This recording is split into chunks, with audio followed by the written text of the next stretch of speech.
शीशा नियन दिल तुरले उमे नफरत के बास धके हुरले सुनो हमर शीशा नियन दिल तुरले उमे नफरत के बास धके हुरले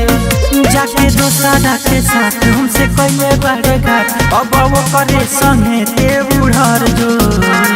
भाग भोसड़ी जाके मर जो नहर में भाग भोसड़ी जाके मर जो भाग भोसड़ी जाके मर जो नहर में भाग भोसड़ी जाके मर जो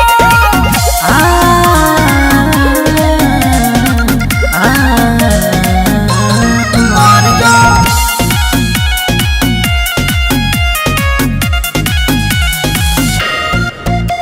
तोरा बिना दिलम फटल दिलवा सीले ए दुनिया में माले के कमी न बा रहता नी जागल भइल बानी पागल गम छोड़ला के तोहरा तो तनी न बा तोरा बिना दिलम फटल दिलवा सीले ए दुनिया में माले के कमी न बा रहता नी जागल भइल बानी पागल गम छोड़ला के तोहरा तो तनी न बा तनी न बा हमारो के कहता दिलवा धोखा देले बारे ते तो सिलवा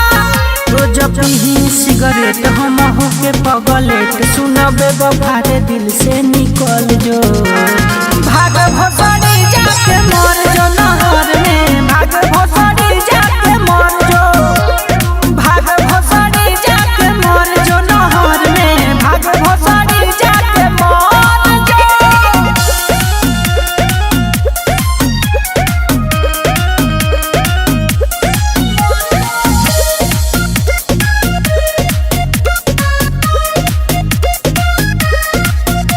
सारा गम भुला दम आजी के देखा दम चाहे दिल सीना से निकाले परी खाइल तोर कसम रे रहे उ भरम रे करब नाही माफ तोरा पाप परी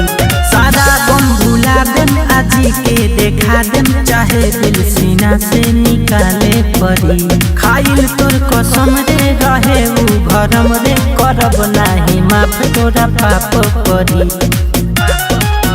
तोहर प्यार भइल बाटे जहर दिल में उठता रहला कलहर जग बड़े खुशहाल उनकर सुनर बिया माल रोज कहे सुबह सवा सुधर जो